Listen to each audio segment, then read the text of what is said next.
ಎಲ್ರಿಗೂ ನಮಸ್ಕಾರ. ಎಲ್ಲರೂ ಹೇಗಿದ್ದೀರಾ? Welcome back to my channel. ಇವತ್ತಿನ ರೆಸಿಪಿ ಬಂದ್ಬಿಟ್ಟು ಎಲ್ಲರ ಚೈಲ್ಡ್‌ಹುಡ್‌ನ ರೀಕಾಲ್ ಮಾಡುವಂತಹ ಸ್ವೀಟು, ಅದೇ ಹಾಲ್ಕೋವಾ ಅಂತ ಅಂದ್ಬಿಟ್ಟು. ಇದು ತುಂಬ ಅಂದರೆ ತುಂಬ ಈಸಿ. ಒಂದು 4 ಇಂಗ್ರೀಡಿಯೆಂಟ್ಸ್ ಇದ್ದರೆ ಸಾಕು. ನಮ್ಮ ಚೈಲ್ಡ್‌ಹುಡ್ ಮೆಮೊರೀಸ್ ಎಲ್ಲ ಹಾಗೆ ಇದನ್ನು ತಿಂತಾ ಇದ್ದರೆ ಎಲ್ಲ ನೆನಪಾಗ್ತಾ ಇರುತ್ತೆ. ಆವಾಗೆಲ್ಲ ₹1ಗೆ 4 ಸಿಗ್ತಿತ್ತು. ಆಮೇಲೆ ₹1ಗೆ 2 ಆಯಿತು. ಇವಾಗ ಬಂದ್ಬಿಟ್ಟು ₹5 ಒಂದು. ಬಟ್ ಟೇಸ್ಟ್ ಅಂತೂ ತುಂಬಾ ಡಿಫ್ರೆಂಟ್ ಇದೆ. ಸೊ ಹಾಗಿದ್ರೆ ಹೇಗೆ ಮಾಡೋದಂತ ನೋಡ್ಕೊಂಬರೋಣ. ಇವಾಗ ಒಂದು ಮಿಕ್ಸಿ ಜಾರ್ಗೆ 1/2 ಕಪ್ ಆಗೋಷ್ಟು ಕಡಲೆ ಮತ್ತು ಅರ್ಧ ಕಪ್ ಆಗೋಷ್ಟು ಸಕ್ಕರೆ ಮತ್ತು ಒಂದೆರಡು ಏಲಕ್ಕಿ ಹಾಕ್ಬಿಟ್ಟು ಚೆನ್ನಾಗಿ ಪೌಡ್ರ್ ರೀತಿ ಸಾಫ್ಟಾಗಿ ರುಬ್ಕೊಂಬರ್ಬೇಕಾಗತ್ತೆ. ನೋಡಿ, ಈ ರೀತಿ ಪೌಡ್ರಾಗಿರಬೇಕು.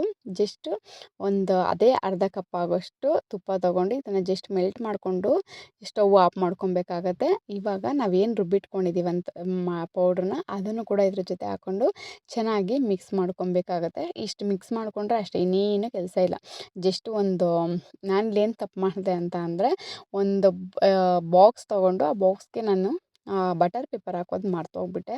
ಸೊ ಹಾಗೆ ಡೈರೆಕ್ಟಾಗಿ ಹಾಕ್ಬಿಟ್ಟಿದ್ದೀನಿ. ಅದು ಏನು ಗೊತ್ತಾ, ನನ್ನ ಫೇವ್ರೆಟ್ ಸ್ವೀಟ್ ಬೇರೆ ಅಲ್ವಾ, ಮರ್ತೇ ಹೋಗ್ಬಿಟ್ಟೆ. ಅದಕ್ಕೋಸ್ಕರ ನೀವು ಆ ರೀತಿ ತಪ್ಪು ಮಾಡಬೇಡಿ. ಇನ್ ಕೇಸ್ ಬಟರ್ ಪೇಪರ್ ಇಲ್ಲ ಅಂತ ಅನ್ನೋರು ಸ್ವಲ್ಪ ಮೈದಾ ಮತ್ತು ಸ್ವಲ್ಪ ತುಪ್ಪನ ಮಿಕ್ಸ್ ಮಾಡಿಬಿಟ್ಟು ಹಚ್ಚಿದ್ರೆ ನೀಟಾಗಿ ಬರುತ್ತೆ. ಸೊ ನೋಡಿ, ಈ ರೀತಿ ನಾವು ಒಂದು ಬಾಕ್ಸ್ಗೆ ಹಾಕ್ಕೊಂಡು ಈ ರೀತಿ ನಿಮಗೆ ಚಿಕ್ಕದಂದರೆ ಚಿಕ್ಕದಾಗಿ ಕಟ್ ಮಾಡ್ಕೊಳ್ಳಿ, ದೊಡ್ಡದಾಗಿ ಬೇಕು ಅಂತ ಅಂದರೆ ಈ ರೀತಿ ಶೇಪ್ ಯಾವ ರೀತಿ ಬೇಕಾದ್ರೆ ದೊಡ್ಡದಾಗಿ ಕಟ್ ಮಾಡ್ಕೊಬೋದು. ಸೊ ನಾನು ಈ ರೀತಿ ದೊಡ್ಡದಾಗಿ ಕಟ್ ಮಾಡಿಕೊಂಡು ಇದನ್ನು ಫ್ರೀಝರಲ್ಲಿ ಒಂದು 1/2 ಅವರ್ ಇಟ್ಟಿದ್ದೆ. ಸೊ ಇಲ್ಲಿ ನಾನು ತುಪ್ಪ ಜಾಸ್ತಿ ಹಾಕ್ಕೊಂಡಿದ್ದೀನಿ, ಯಾಕಂದರೆ ಬಾಯಿಗೆ ಇಟ್ಟಿಷ್ಟು ಹಾಗೇ ಮೆಲ್ಟ್ ಆಗ್ತಾ ಇರಬೇಕು ಅಂತ. ಸೊ ನೋಡಿ, ರೆಡಿಯಾಗಿದೆ. ಇದೇ ₹1ಗೆ 4 ಕೊಡ್ತಾಯಿದ್ದು ಆವಾಗ. ಆಮೇಲೆ ಇದು ₹1ಗೆ 2 ಅಂತ ಕೊಡ್ತಿದ್ರು ಈ ಸ್ವೀಟು. ಆಮೇಲೆ ಬಂತು ಇವಾಗ ಹೋಗಿ ಕೇಳಿದ್ರೆ ಅಂಗಡಿಲಿ ₹5 ಒಂದು. ಬಟ್ ಆಗಿನ ಟೇಸ್ಟ್ ಅಂತೂ ಇಲ್ಲ. ನಾನು ಕೂಡ ಟೇಸ್ಟ್ ಮಾಡಿ ನೋಡಿದ್ದೆ. ಸೊ ಅದಕ್ಕೆ ಮನೇಲಿ ಟ್ರೈ ಮಾಡೋಣ ಅಂತ ಒಮ್ಮೆ ಟ್ರೈ ಮಾಡಿ ನೋಡಿದೆ. ಸೇಮ್ ಹಳೆ ಟೇಸ್ಟ್ ಹೇಗಿತ್ತು ಹಾಗೇ ಬಂದಿದೆ.